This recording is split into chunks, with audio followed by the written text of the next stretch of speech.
Ionization potential या फिर इसको आयनाइजेशन एनर्जी या फिर आयनाइजेशन इसको एंथैल्पी भी कहा जाता है। ठीक है, आयनाइजेशन पोटेंशियल, आयनाइजेशन एनर्जी या फिर आयनाइजेशन एंथैल्पी भी कहा जाता है। तो बच्चों इसका क्या मतलब है, किसी भी एटम से, सपोज ये एटम है, इस एटम से इस इलेक्ट्रॉन को निकालने के लिए हम कितनी एनर्जी रिक्वायर्ड है, energy required to eject out this electron, इस इलेक्ट्रॉन को निकालने के लिए हमें कितनी एनर्जी की रिक्वायरमेंट है, उस एनर्जी को हम क्या बोलते हैं, आयनाइजेशन एनर्जी या फिर आयनाइजेशन पोटेंशियल।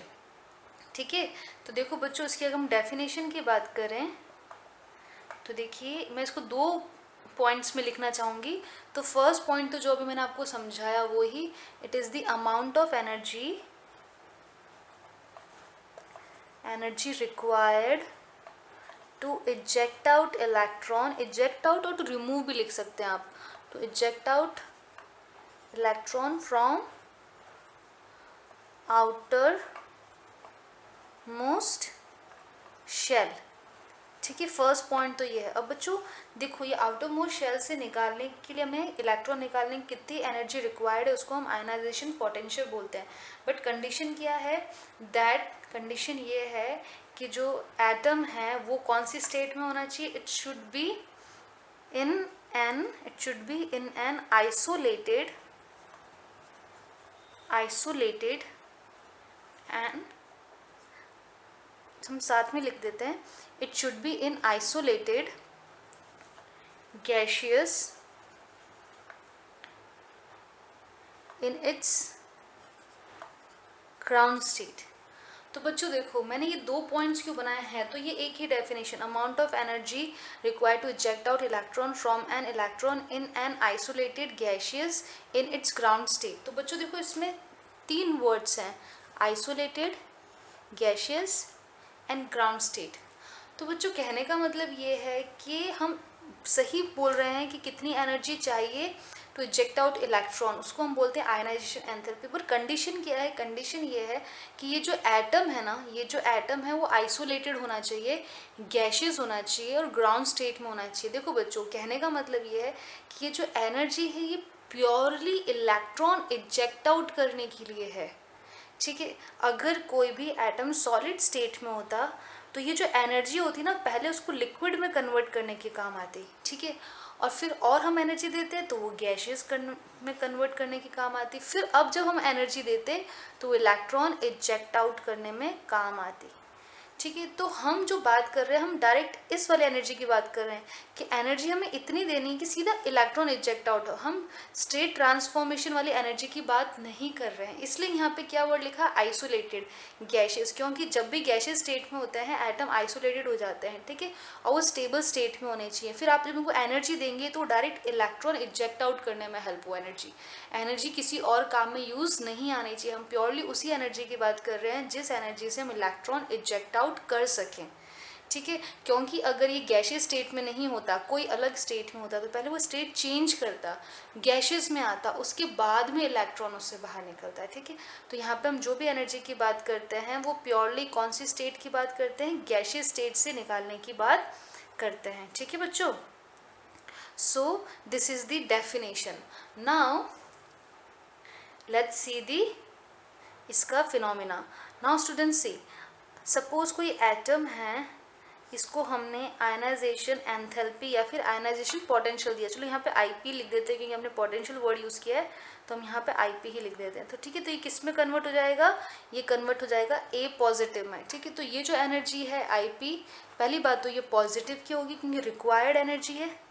पॉजिटिव की क्यों है, क्योंकि हमें एनर्जी रिक्वायर्ड है, ये एंडोथर्मिक टाइप की रिएक्शन है ना, endothermic in the sense energy gain वाली, थर्मिक तो ऐसे हीट की बात कर रहे हैं बट यहाँ पे हम एनर्जी की बात कर रहे हैं। ठीक है, तो इसमें एनर्जी रिक्वायर्ड है इसलिए आईपी पॉजिटिव का IP1 लिखते हैं। ठीक है, तो बच्चों यहाँ तक जब हम इलेक्ट्रॉन को, जब यहाँ पे जब हम एटम को एनर्जी देते हैं ताकि वो इलेक्ट्रॉन निकाले, तो यहाँ पे जो IP रिक्वायर्ड होती है वो कम होती है, मतलब कम एनर्जी रिक्वायर्ड है, वो इजीली इलेक्ट्रॉन निकाल लेगा और A पॉजिटिव बना देगा। लेकिन अगर इस A पॉजिटिव को मैं और एनर्जी देती हूँ, ठीक है, ये हो गया 1 और ये हो गया 2, तो ये क्या बनाएगा A2 पॉजिटिव। नाउ स्टूडेंट्स अगर हम इस IP2 की बात करें तो ये भी पॉजिटिव है क्योंकि इसमें एनर्जी रिक्वायर्ड है, ठीक है। लेकिन अगर मैं IP1 और IP2 को कंपेयर करूं तो बच्चों IP2 ज़्यादा होगा, IP2 हमेशा ज़्यादा होगा। क्यों?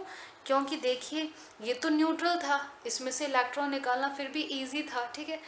पर ये जो पॉजिटिव है इसमें इफेक्टिव न्यूक्लियर चार्ज बहुत ज़्यादा है, इलेक्ट्रॉन जो है बहुत टाइटली होल्ड है क्योंकि यहाँ पे प्रोटॉन ज़्यादा है इलेक्ट्रॉन्स कम है, तो जो न्यूक्लियर का चार्ज है वो इलेक्ट्रॉन को बहुत टाइटली होल्ड करेगा, तो हमें बहुत ज़्यादा एनर्जी देनी पड़ेगी इलेक्ट्रॉन को बाहर निकालने के लिए ताकि हमें A2 पॉजिटिव मिले। इसका मतलब जो IP सेकेंड है वो बहुत ज़्यादा होगी। तो इसी तरीके से अगर बच्चों इस A2 पॉजिटिव में से अगर हम इलेक्ट्रॉन निकालते हैं तो ये A3 पॉजिटिव बनाएगा। तो कहने का मतलब है सक्सेसिव जैसे जैसे IP1, IP2, IP3, IP4 so on की बात करते हैं, इनकी वैल्यू बढ़ती जाती है, ठीक है। समझ में आ गया? तो बच्चों इसके पीछे सिंपल रीज़न है, जैसे जैसे इलेक्ट्रॉन निकलेगा वैसे वैसे न्यूक्लियस इलेक्ट्रॉन को और टाइटली फर्मली हेल्ड करेगा, और फर्मली हेल्ड करेगा तो हमें उसमें ज़्यादा एनर्जी देनी पड़ेगी इलेक्ट्रॉन निकालने के लिए, ठीक है। जब ये समझ में आ गया है तो अब हम इसके फैक्टर्स को पढ़ते हैं। So let's see the factors. कौन कौन से फैक्टर्स हैं जो अफेक्ट करेंगे आयनाइजेशन पोटेंशियल को? तो बच्चों फर्स्ट हम देख रहे हैं एटॉमिक साइज। फर्स्ट हम देख रहे हैं एटॉमिक साइज। देखो बच्चों बहुत सिंपल है, ये मेरे पास एक न्यूक्लियस है और ये मेरे पास में इलेक्ट्रॉन, ठीक है। यहाँ पे न्यूक्लियस है और यहाँ पे है इलेक्ट्रॉन। न्यूक्लियस की और इलेक्ट्रॉन के बीच में डिस्टेंस बहुत कम है, तो अट्रैक्शन फोर्स क्या होगा? ज़्यादा होगा ना। यहाँ पे डिस्टेंस ज़्यादा है तो अट्रैक्शन फोर्स क्या होगा? कम होगा, ठीक है। तो अट्रैक्शन फोर्स कम है तो हम कम एनर्जी देके इस इलेक्ट्रॉन को निकाल सकते हैं। अट्रैक्शन फोर्स कम है, लेस टाइटली हेल्ड है, ठीक है ना, बहुत वीकली हेल्ड है न्यूक्लियस से, तो हम इनको कम एनर्जी देके ही हम इसको बाहर निकाल सकते हैं, ठीक है। तो साइज बड़ा होगा तो IP क्या होगा बच्चों? कम होगा। तो अगर हम आयनाइजेशन पोटेंशियल का एटॉमिक रेडियस से बताते हैं रिलेशनशिप, तो आयनाइजेशन पोटेंशियल एटॉमिक साइज से इन्वर्सली प्रोपोर्शन है। देख लीजिए साइज कम है तो अट्रैक्शन फोर्स ज़्यादा है, तो हमें ज़्यादा एनर्जी देनी पड़ेगी इस इलेक्ट्रॉन को बाहर निकालने के लिए, तो इन्वर्सली प्रोपोर्शन का रिलेशनशिप है, ठीक है। नेक्स्ट पॉइंट हम देखते हैं स्क्रीनिंग इफेक्ट। स्क्रीनिंग इफेक्ट बच्चों, स्क्रीनिंग इफेक्ट का मतलब क्या होता है पहले मैं आपको वो समझा देती हूँ, फिर रिलेशनशिप देखते हैं। सपोज ये न्यूक्लियस है, न्यूक्लियस के बीच में वैलेंस इलेक्ट्रॉन के बीच में बहुत सारे शेल्स होते हैं, ठीक है। तो होता क्या है बच्चों, जो बीच वाले इलेक्ट्रॉन्स होते हैं, ठीक है, ये जो टर्मिनल मतलब आउटर मोस्ट इलेक्ट्रॉन को क्या करते हैं? रिपल करते हैं। जो बीच में जो इलेक्ट्रॉन्स हैं वो आउटर मोस्ट इलेक्ट्रॉन को क्या करते हैं? रिपल करते हैं। रिपल्शन की वजह से क्या होता है? एटम का साइज क्या हो जाता है? बढ़ जाता है। एटम का साइज बढ़ जाता है, और जो ये न्यूक्लियस है ना, ये इस इलेक्ट्रॉन को इतने अच्छी तरीके से होल्ड नहीं कर पाता, तो IP क्या हो जाएगी? कम। तो बच्चों स्क्रीन इफेक्ट का मतलब यही है, जो इनर इलेक्ट्रॉन्स होते हैं, इनर शेल इलेक्ट्रॉन्स होते हैं, they cause the electron repulsion, ठीक है। जो अंदर के इलेक्ट्रॉन्स होते हैं वो इलेक्ट्रॉन रिपल्शन कॉज करते हैं, जिसकी वजह से इलेक्ट्रॉन रिपल्शन की वजह से साइज बढ़ जाता है। साइज बढ़ने के साथ आपको पता है न्यूक्लियस का जो अट्रैक्शन है टुवर्ड्स दी वैलेंस इलेक्ट्रॉन वो कम हो जाएगा। अगर अट्रैक्शन कम हो गया है तो IP क्या हो जाएगी? कम हो जाएगी। तो सीधी सी बात है, IP जो है वो इन्वर्सली प्रोपोर्शन है स्क्रीनिंग इफेक्ट के। मतलब स्क्रीनिंग इफेक्ट जितना ज़्यादा होगा, अगर रिपल्शन जितना ज़्यादा होगा उतना साइज ज़्यादा होगा। अगर साइज ज़्यादा होगा तो बच्चों IP क्या होती है? कम होती है। हम जानते हैं इन्वर्सली प्रोपोर्शन, आप चाहें तो मैं लिख देती हूँ।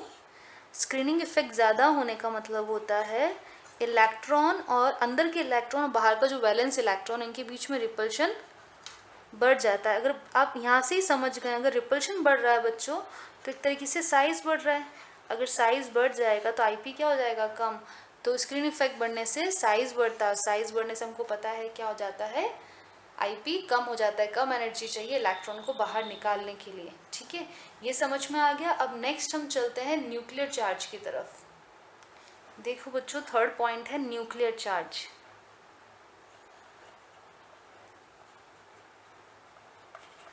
देखिए, न्यूक्लियर चार्ज बढ़ेगा मतलब प्रोटॉन अगर बढ़ता है तो वो इलेक्ट्रॉन को अच्छी तरीके से अट्रैक्ट करेगा। अगर nuclear charge that is proton मतलब पॉजिटिव चार्ज बढ़ रहा है तो वो इलेक्ट्रॉन को अपनी तरफ अट्रैक्ट करेगा। अगर अट्रैक्ट करेगा तो हमें ज़्यादा एनर्जी देनी पड़ेगी इस इलेक्ट्रॉन को निकालने के लिए, मतलब आईपी क्या हो जाएगी, ज़्यादा। तो बच्चों आईपी जो है वो डायरेक्टली प्रोपोर्शन है न्यूक्लियर चार्ज के। अगर न्यूक्लियर चार्ज बढ़ जाएगा तो इलेक्ट्रॉन बहुत टाइटली होल्ड हो पाएंगे। ठीक है ना, हमें ज़्यादा एनर्जी देनी पड़ेगी। तो न्यूक्लियर चार्ज बढ़ने से न्यूक्लियस और इलेक्ट्रॉन के बीच में अट्रैक्शन फोर्स क्या हो जाता है, बढ़ जाता है। अट्रैक्शन फोर्स बढ़ेगा तो आईपी क्या हो जाएगी, बढ़ जाएगी। तो डायरेक्टली प्रोपोर्शन है दोनों ही। ठीक है, तो नेक्स्ट हम चलते हैं fourth, half field and full field orbitals. देखिए बच्चों, बहुत ही सिंपल है। आप जानते हो हाफ फील्ड और फुल फील्ड जो ऑर्बिटल्स होते हैं वो स्टेबल होते हैं। ठीक है, हाफ फील्ड और फुल फील्ड जो बाकी ऑर्बिटल्स होते हैं उनके कंपेयर में वो स्टेबल होते हैं। तो अगर स्टेबल कॉन्फ़िगरेशन है तो आईपी भी ज़्यादा होगी। अगर कोई चीज़ स्टेबल है, रिलैक्स्ड है, तो आप उसको मूव नहीं कर सकते, उसको नहीं निकाल सकते। तो अगर आपके पास हाफ फील्ड है ऑर्बिटल्स या फिर फुल फील्ड है, मतलब वो क्या हो गए, इसका मतलब वो हो गए हैं स्टेबल। ठीक है, अगर वो बच्चों अगर वो स्टेबल हैं तो उस केस में आप उनको ईज़िली नहीं निकाल सकते हैं। ठीक है, तो उस केस में हमें ज़्यादा एनर्जी देनी पड़ेगी। तो देखो यहाँ पे क्या है, IP is directly proportion to stable configuration. ठीक है, स्टेबल कॉन्फ़िगरेशन होगा तो आईपी भी ज़्यादा होगी। मतलब हाफ फील्ड है, फुल फील्ड है, तो आईपी ज़्यादा होगी, हमें ज़्यादा एनर्जी देनी पड़ेगी इनमें से इलेक्ट्रॉन निकालने के लिए। ठीक है, अब लास्ट जो फैक्टर है वो है शेप ऑफ ऑर्बिटल्स। तो चलो हम लास्ट फैक्टर देख लेते हैं ताकि ये टॉपिक हमारा कवर हो जाए। सी स्टूडेंट्स, तो जो फिफ्थ लास्ट है हमारा वो है शेप ऑफ ऑर्बिटल। ठीक है बच्चों, तो देखिए हमारे पास में कौन कौन से ऑर्बिटल है। एक हमारे पास में है एस, एक है पी, एक है डी, एक है एफ। तो बच्चों देखो, एस जो है वो न्यूक्लियस के सबसे पास में होता है, more close to the nucleus. P के कंपेयर में अगर हम एस की बात करें तो ये न्यूक्लियस के सबसे पास में है। तो इसमें से हमें इलेक्ट्रॉन निकालने के लिए सबसे ज़्यादा एनर्जी देनी पड़ेगी, क्योंकि न्यूक्लियस की जितना पास में है उतना ही ज़्यादा ये टाइटली इसके इलेक्ट्रॉन्स होल्ड होंगे न्यूक्लियस से, तो हमें एनर्जी ज़्यादा देनी पड़ेगी। ठीक है, उसके कंपेयर में पी दूर होता है, डी डिफ्यूज्ड और दूर होता है, और एफ सबसे डिफ्यूज्ड है, सबसे दूर होता है। तो जैसे जैसे डिस्टेंस बढ़ता जाता है न्यूक्लियस से वैसे से अट्रैक्शन फोर्स कम होता जाता है कंपैरिजन में। तो आईपी का जो ऑर्डर है वो ये है, एस में हमको सबसे ज़्यादा आईपी चाहिए होती है और एफ में सबसे कम एनर्जी चाहिए होती है इलेक्ट्रॉन बाहर निकालने के लिए। ठीक है बच्चों, तो ये 5 फैक्टर्स थे। अब हम ट्रेंड देख लेते हैं, जल्दी से कंक्लूड कर देते हैं। जब फैक्टर्स हमें पता है तो ट्रेंड हमें समझने में टाइम नहीं लगेगा। देखो बच्चों, अगर मैं लेफ़्ट से राइट जाती हूँ अलॉन्ग द पीरियड तो हमें पता है साइज़ क्या होता है, साइज़ डिक्रीज़ होता है। अगर साइज़ डिक्रीज़ होगा तो आईपी क्या होगा, बढ़ेगा। इन्वर्सली प्रोपोर्शन का रिलेशन था ना इन दोनों के बीच में। ठीक है, और साइज़ क्यों कम होता है आपको पता है, लेफ़्ट टू राइट जाते हैं तो इफेक्टिव न्यूक्लियर चार्ज बढ़ने की वजह से साइज़ कम हो जाता है। और अगर इफेक्टिव न्यूक्लियर चार्ज बढ़ेगा मतलब न्यूक्लियस जो है वो इलेक्ट्रॉन को बहुत टाइटली होल्ड कर रहा है, तो हमें एनर्जी ज़्यादा देनी पड़ेगी, आईपी ज़्यादा देनी पड़ेगी। ठीक है, वहीं हम अगर टॉप टू बॉटम की बात करते हैं, ये मैं लिख देती हूँ यहाँ पे ना, इफेक्टिव न्यूक्लियर चार्ज बढ़ने की वजह से आईपी बढ़ रहा है ना। और जब हम टॉप टू बॉटम की बात करते हैं बच्चों तो साइज़ क्या होता है, टॉप टू बॉटम बढ़ता है। क्यों बढ़ता है, क्योंकि एन वैल्यू बढ़ती है, हम ऑलरेडी पढ़ चुके हैं ना फर्स्ट टॉपिक में। तो साइज़ बढ़ने की वजह से आप जानते हो साइज़ बढ़ेगा तो आईपी क्या हो जाता है, कम हो जाता है। आईपी जो है वो कम हो जाएगा। मतलब जो सबसे ऊपर एलिमेंट है उसकी जो आईपी है वो ज़्यादा है, और जैसे जैसे नीचे जाएंगे साइज़ बढ़ता जाएगा तो आईपी कम होती जाएगी, ठीक है ना।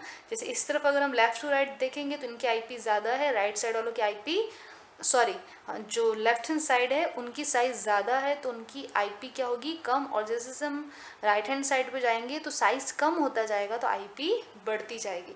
तो सिंपल कॉन्सेप्ट बच्चों, आपको साइज़ और आईपी के बीच में इन्वर्सली प्रोपोर्शन का साइन होता है, आपको ये ध्यान रखना है।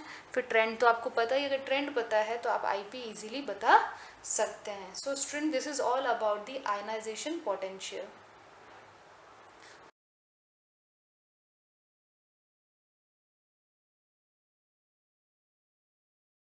Now students, let's study about the electron gain enthalpy. We have already studied about the ionization potential. अब हम पढ़ रहे हैं about electron gain enthalpy.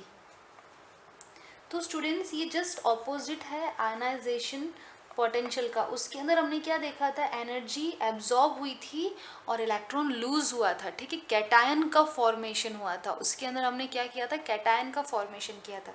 यहाँ पे एनायन का फॉर्मेशन होगा, मतलब amount of energy released in gaining of electrons, ठीक है। तो इसका क्या मतलब हुआ, इसका मतलब हुआ है it is amount of energy released in gaining of electron to form, उसमें कैटायन बन रहा था और इसमें क्या बनेगा, एनायंस बनेंगे, ठीक है।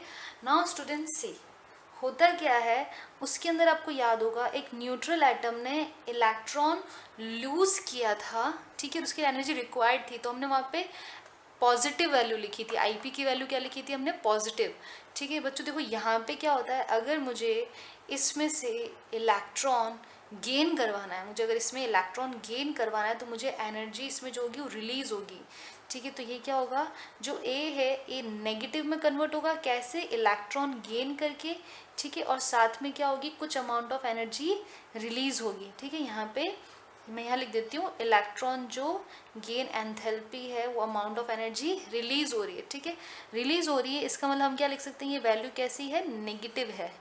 फर्स्ट जो वैल्यू है वो क्या है, नेगेटिव है, ठीक है। अब मान लीजिए कि हमारे पास में ए नेगेटिव मिला है, इसमें मैंने एक और इलेक्ट्रॉन गेन किया और क्या मिला, A2 माइनस। नाउ स्टूडेंट्स इसके अंदर एनर्जी नेगेटिव की नहीं होगी, जो सेकंड केस है ना, फर्स्ट स्टेप में तो नेगेटिव की हुई, मतलब इलेक्ट्रॉन जब ऐड हुआ तो एनर्जी रिलीज हुई थी, एनर्जी बाहर निकली थी, ठीक है ना, इसलिए हमने माइनस लिखा है। लेकिन देखो अब यहाँ पे ये ऑलरेडी क्या है, यहाँ पे ये ऑलरेडी ही क्या है, माइनस है, ठीक है। अब इसको माइनस इलेक्ट्रॉन और ऐड करना है तो बहुत मुश्किल है, क्योंकि ये खुद नेगेटिव है, ये नेगेटिव को क्यों लेना चाहेगा, रिपल्शन होगा ना। तो अगर इसको हमें इसके अंदर ऐड करवाना है तो हमें इसको एनर्जी देनी पड़ेगी, इसलिए सेकंड केस में बच्चों क्या होता है, इलेक्ट्रॉन जो गेन एंथैल्पी होती है वो पॉजिटिव की होती है, हमें एनर्जी देनी पड़ती है, तब जाके हमें A2 माइनस मिलता है। अब बट ऑब्वियस है, अगर A2 माइनस के अंदर मुझे और इलेक्ट्रॉन ऐड करना है तो ये तो और मुश्किल हो गया, क्योंकि ऑलरेडी नेगेटिव चार्ज इतना ज़्यादा बिल्डअप हो रखा है और इसमें मुझे और इलेक्ट्रॉन ऐड करना है तो नेगेटिव तो और ज़्यादा रिपल करेंगे, आना ही नहीं चाहेगा ये। तो हमें इसको अगर फोर्सफुली डालना है तो हमें इसमें और ज़्यादा एनर्जी देनी पड़ेगी, we have to add energy, तब जाके ये क्या बनाएगा, A3 माइनस, इससे ज़्यादा पॉसिबल नहीं है, ठीक है ना। तो फर्स्ट जो होती है, कहने का मतलब जो इलेक्ट्रॉन गेन एंथैल्पी वो माइनस की होती है, एंड नेक्स्ट टू में हमें रिक्वायर्ड होती है, हमें एनर्जी देनी पड़ती है, ठीक है। तो इसको हम बोलते हैं first electron gain enthalpy, second, and this one is the third electron gain enthalpy, ठीक है। समझ में आ गया। पॉजिटिव का जहाँ पे भी मतलब है, पॉजिटिव जहाँ पे भी साइन दे रखा है उसका मतलब होता है एब्जॉर्ब होना एनर्जी का, ठीक है, और नेगेटिव का मतलब होता है एनर्जी रिलीज होना। ये बात आप ध्यान रखना बच्चों, नेगेटिव का मतलब होता है रिलीज। जब भी कोई चीज़ एब्जॉर्ब होती है तो जब भी कोई चीज़ ऐड होती है तो एनर्जी रिलीज होता है, और जब भी इलेक्ट्रॉन लूज होता है तो एनर्जी रिक्वायर्ड होता है, ठीक है, ये आप समझना। अब देखिए नेक्स्ट इसके अंदर अगर हम फैक्टर्स पढ़ते हैं, ठीक है, तो देखिए फैक्टर्स जब हमने पहले वाले पढ़ लिए तो अब हमें ज़्यादा डिफ़िकल्टी नहीं होगी। फर्स्ट हम बात कर रहे हैं एटॉमिक साइज़ की। देखो बच्चों, एटॉमिक साइज़ का अगर हम रिलेशनशिप निकालते हैं तो दोनों ही इन्वर्सली प्रोपोर्शन हैं।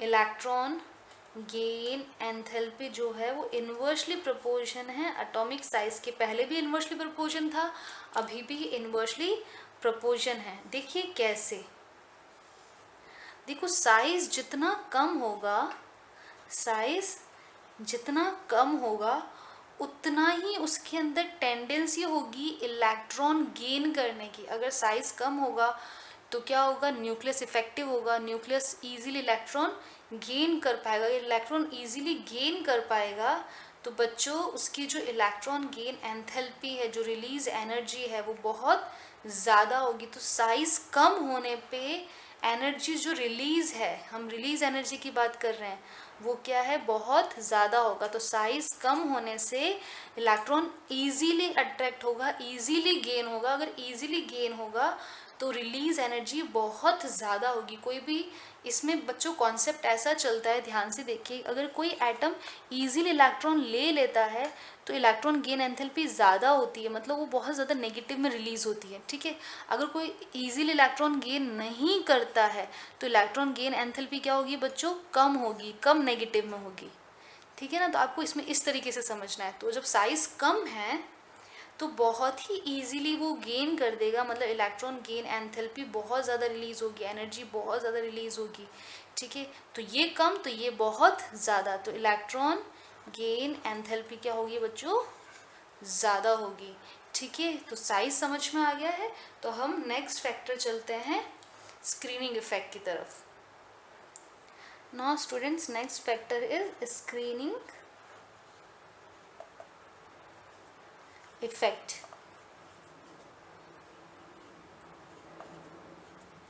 देखिए यहाँ पे स्क्रीन इफेक्ट का अगर हम इलेक्ट्रॉन गेन एंथैल्पी से रिलेशनशिप निकाले, electron gain enthalpy is again inversely to screening effect.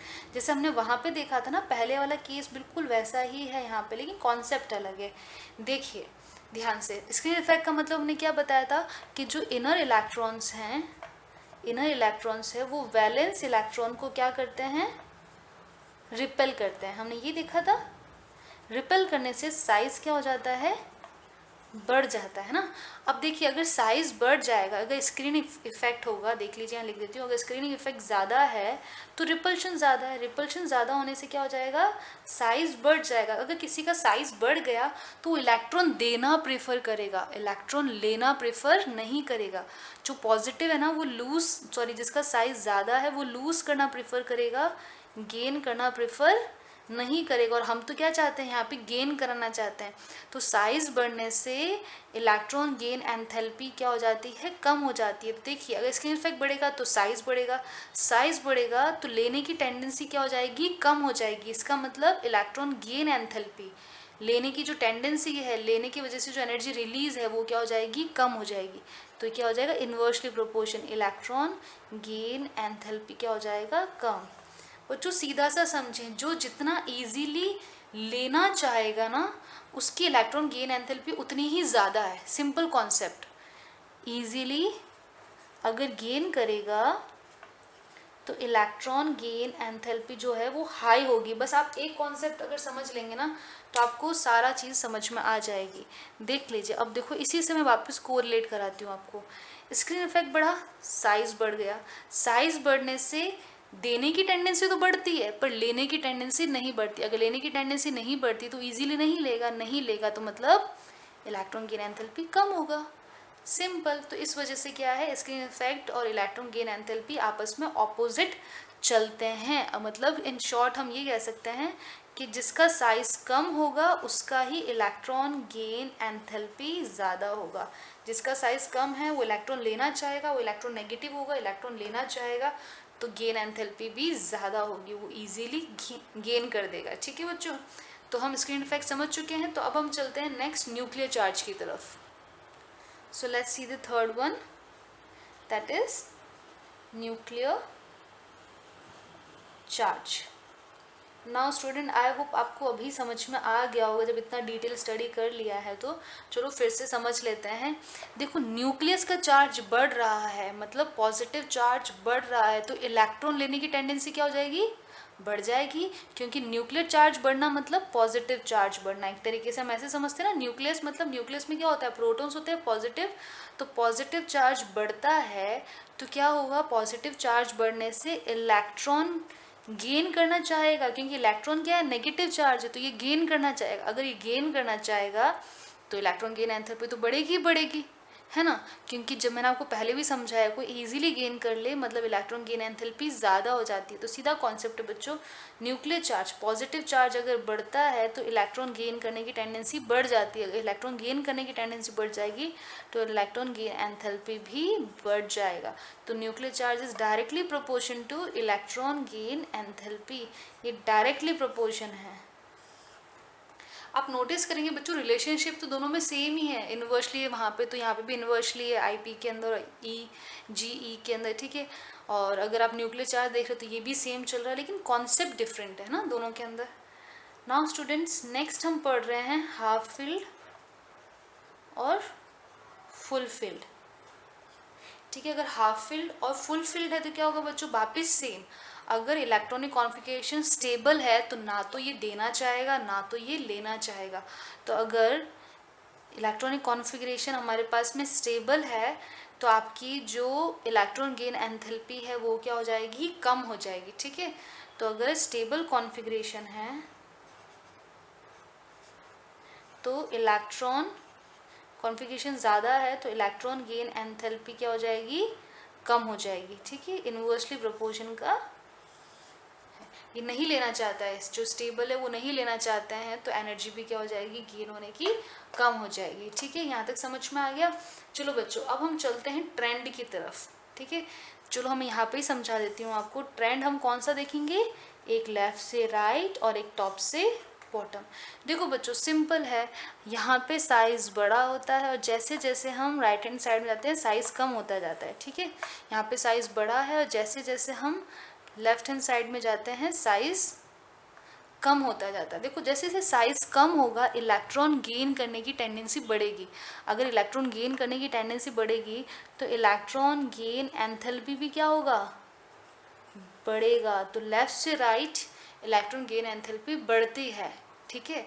अभी देखो, टॉप से हम बॉटम में जाते हैं तो टॉप से बॉटम में साइज़ बढ़ता है, ठीक है। तो जैसे जैसे साइज़ बढ़ेगा तो गेन करना नहीं चाहेगा, वो लूज़ करना चाहेगा। तो जब टॉप से बॉटम जाते हैं हम तो वो गेन नहीं करना चाहता, वो लूज़ करना चाहता है। तो अगर गेन नहीं करना चाहता तो इलेक्ट्रॉन गेन एंथैल्पी क्या होगी बच्चों? टॉप से बॉटम में कम। तो इसकी इलेक्ट्रॉन गेन एंथैल्पी मैक्सिमम है, यहाँ देखिए तो इसकी मिनिमम है। यहाँ पे देखें तो इनकी साइज़ बड़ा है तो मिनिमम है, इसका साइज़ छोटा है तो इलेक्ट्रॉन गेन एंथैल्पी मैक्सिमम है, ठीक है बच्चों। आप इसको एक बार फिर से देखिए, आपको ईजिली समझ में आ जाएगा, ठीक है बच्चों। तो ये ट्रेंड है पीरियोडिक टेबल के अंदर इलेक्ट्रॉन गेन एंथैल्पी का, ठीक है। चलो अब हम चलते हैं नेक्स्ट टॉपिक जो है इलेक्ट्रोनेगेटिविटी।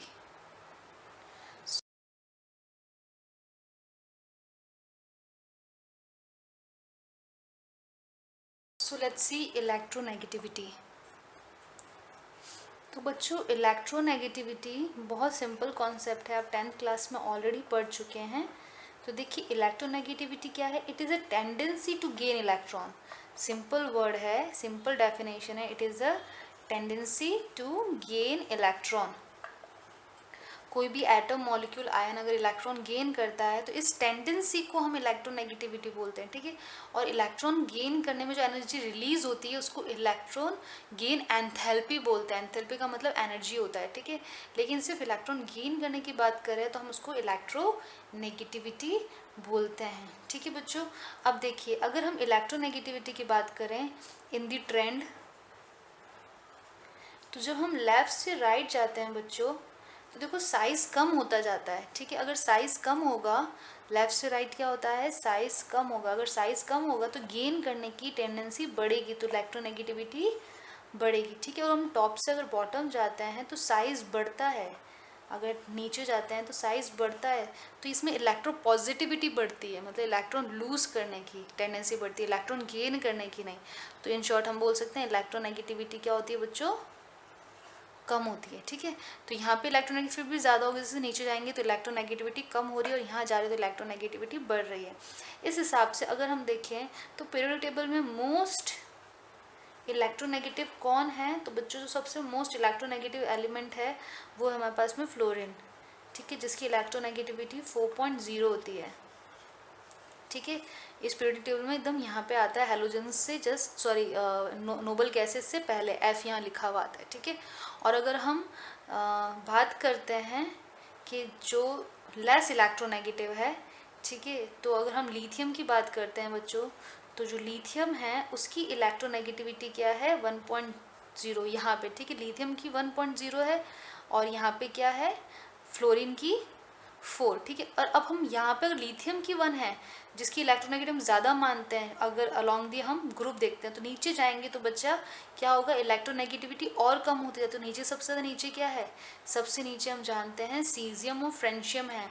तो सबसे ज़्यादा कम इलेक्ट्रोनेगेटिविटी किसकी होगी बच्चों, फ्रेंशियम की होगी। ठीक है, क्योंकि उसका साइज सबसे बड़ा है। ठीक है, नो डाउट कि ये एक रेडियो एक्टिव एलिमेंट है जिसका जो लाइफ टाइम है 21 ईयर्स है। ठीक है, तो हम जब देखेंगे नीचे जाएंगे वैसे वैसे इलेक्ट्रोनेगेटिविटी बढ़ती जाएगी। तो सीजियम का भी नीचे जाएंगे तो इलेक्ट्रोनेगेटिविटी घटती जाएगी, है ना। तो नीचे जाएंगे तो इलेक्ट्रोनेगेटिविटी घटती जाएगी, तो सबसे कम किसकी होगी, फ्रेंशियम की और सीजियम की। ठीक है, तो यहाँ पे हमको समझ में आ गया है इलेक्ट्रोनेगेटिविटी के बारे में। हम फिर से रिवाइज कर देते हैं। Electronegativity is a tendency to gain electron. Periodic table में अगर हम देखते हैं तो लेफ्ट से राइट जाएंगे तो साइज कम होगा। जब कम होगा साइज तो इलेक्ट्रॉन गेन करने की टेंडेंसी बढ़ जाएगी, क्योंकि साइज कम होने से न्यूक्लियर चार्ज बढ़ जाता है। ठीक है, तो न्यूक्लियर चार्ज ज़्यादा है तो इलेक्ट्रॉन ईजिली गेन करेगा, तो इलेक्ट्रोनेगेटिविटी बढ़ जाती है। लेकिन हम टॉप से जब बॉटम में आते हैं तो साइज बढ़ता है, तो गेन करने की टेंडेंसी नहीं बढ़ती। साइज बढ़ने से न्यूक्लियस से जो वैलेंस शेल का डिस्टेंस है वो क्या हो जाता है, ज़्यादा हो जाता है। तो न्यूक्लियस इतना इफेक्टिव नहीं हो पाता तो इलेक्ट्रॉन गेन नहीं करेगा, तो इलेक्ट्रोनेगेटिविटी कम हो जाएगी।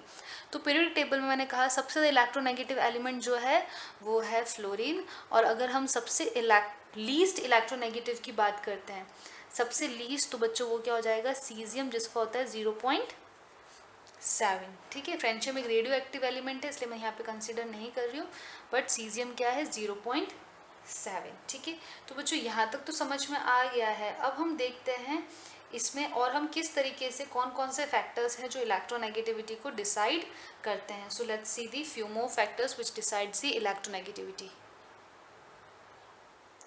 तो देखिए बच्चों, जो फर्स्ट फैक्टर है वो है हमारे पास में एस कैरेक्टर। एस कैरेक्टर, देखिए अब हाइब्रिडाइजेशन देखते हैं जिसमें क्या होता है sp, sp2 एंड sp3। ठीक है, अगर हम इसमें s कैरेक्टर की बात करते हैं तो देखो जितना ज़्यादा s कैरेक्टर होगा बच्चों उतना ही ज़्यादा इलेक्ट्रोनेगेटिविटी होगी, डायरेक्टली प्रोपोर्शन है। ठीक है, चलो अब एस कैरेक्टर फाइंड आउट करते हैं। हमें रिलेशनशिप तो पता है तो फैक्टर फाइंड आउट करते हैं। देखो यहाँ पे अगर हम परसेंटेज निकालें तो एस का 50% है ना, 50% पी है और 50% एस है। हम एस कैरेक्टर की बात करें, ठीक है, यहाँ पे कितना हो जाएगा 33%, और यहाँ पे हम देखें तो 25%। देखो जितना ज़्यादा एस कैरेक्टर उतनी ही ज़्यादा इलेक्ट्रोनेगेटिविटी। तो हम क्या बोलेंगे, ये ट्रेंड है।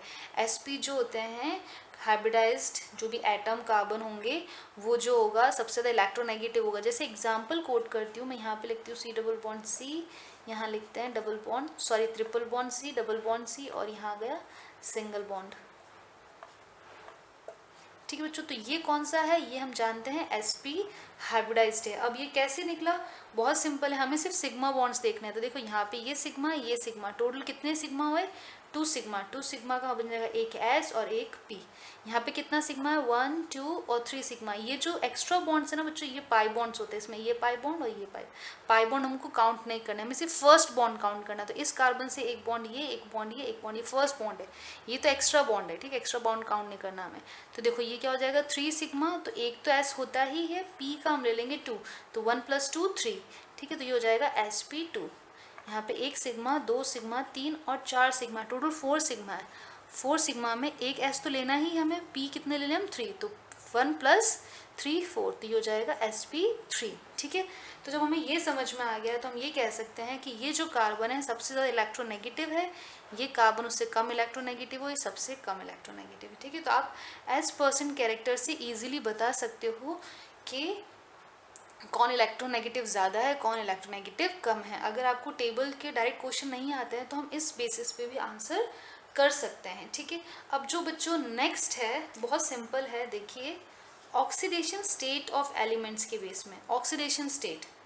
ठीक है बच्चों, देखो अगर ऑक्सीडेशन स्टेट ज़्यादा होता है ना तो इलेक्ट्रोनेगेटिविटी भी ज़्यादा होती है, क्योंकि जो जितना पॉजिटिव होगा उतना छोटा होगा, और जितना छोटा होगा उतना ही वो इलेक्ट्रॉन को ज़्यादा अट्रैक्ट करेगा। ठीक है, तो जैसे मैं एग्जांपल कोट करती हूँ, मेरे पास में है Fe2+ और Fe3+, तो कौन इलेक्ट्रोनेगेटिव ज़्यादा है, जिस पे चार्ज ज़्यादा है, तो Fe3+ पे चार्ज ज़्यादा है, Fe2+ है, तो ये इलेक्ट्रोनेगेटिव ज़्यादा है, ये इलेक्ट्रोनेगेटिव कम है। तो आप ऑक्सीजन स्टेट के बेसिस पे भी बता सकते हो। ठीक है बच्चों, तो ये 2 इम्पॉर्टेंट फैक्टर्स हैं। अब उसके अलावा मैं आपको एक फॉर्मूला दे रही हूँ जो मुलिकन ने दिया था और पॉलिंग्स ने दिया था।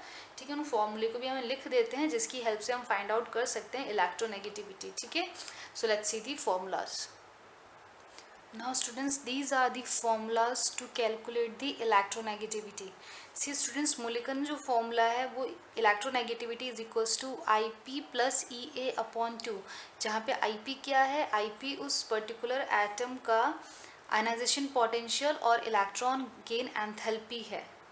ठीक है, जो भी हमने एटम्स लिए हैं उनके लिए। ठीक है, अगर हम Mulliken on the basis of polling scale की बात करते हैं तो IP + EA divide by 2 × 2.8 that is 5.6, नीचे 5.6 लिखेंगे तो आपको क्या मिल जाएगा, इलेक्ट्रोनेगेटिविटी। लेकिन यहाँ पे जो हम IP और EA ले रहे हैं हम इलेक्ट्रॉन वोल्ट में ले रहे हैं। ठीक है, अगर हम IP और EA, सपोज अगर IP और EA हम लेते किलो कैलोरी पर मोल में, तो यहाँ पे 5.6 की जगह आपको क्या करना पड़ता, आप क्या करते, इस वैल्यू को मल्टीप्लाई कर देते 23.06 से। ठीक है, आप क्या करते 5.6 इंटू आप इसको मल्टीप्लाई कर देते 23.06 से, तो आपको किलो कैलोरी पर मोल में ये वैल्यू होती किसकी, IP और EA की।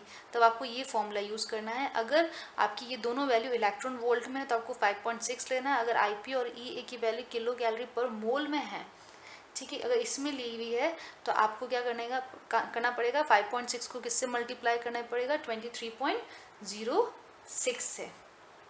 ठीक है, समझ में आ गया। अब देखिए एक और फॉर्मूला दे रखा है ऑलरेड और ऑस्काउ का, जिसमें अगर इलेक्ट्रोनेगेटिविटी निकालनी है तो फॉर्मूला क्या है, is equals to 0.744 plus 0.359 Z effective upon R²। बच्चों यहाँ पे जो Z इफेक्टिव है वो इफेक्टिव न्यूक्लियर चार्ज है। ठीक है, एट पेरिफेरी ऑफ एलिमेंट, जो भी एलिमेंट है, सपोज A एलिमेंट लिया है तो इफेक्टिव न्यूक्लियर चार्ज क्या है, at the periphery of A element, and जो R है वो आपका क्या है, रेडियस ऑफ दैट एटम, और यहाँ पे हमने किस में लिया है, इसको एंगस्ट्रॉम में लिया है। ठीक है बच्चों, तो इन फॉर्मूला की हेल्प से आप इलेक्ट्रोनेगेटिविटी भी निकाल सकते हैं। ठीक है बच्चों, तो चलो कुछ हम इम्पॉर्टेंट एलिमेंट्स है जिसकी इलेक्ट्रोनेगेटिविटी हमें पता होनी चाहिए, तो हम वो थोड़ा सा देख लेते हैं। See students, I have written the electronegativity of few elements। जो फ्लोरीन है उसकी इलेक्ट्रोनेगेटिविटी 4 है, क्लोरीन की 3 है, ब्रोमीन की 2.8 है और आयोडीन की 2.5 है। ठीक है, और लिथियम की अगर हम बात करें, lithium, beryllium, boron, carbon, nitrogen, oxygen, fluorine, तो बच्चों इसमें 0.5 का डिफरेंस है, इसलिए मैंने यहाँ लिखा था कि ईजी हो जाए आपके लिए याद करना। तो 1, 1.5, 2, 2.5, 3, 3.5 एंड 4 फॉर द फ्लोरीन। ठीक है बच्चों, तो फ्लोरीन जो है उसकी सबसे ज़्यादा इलेक्ट्रोनेगेटिविटी है।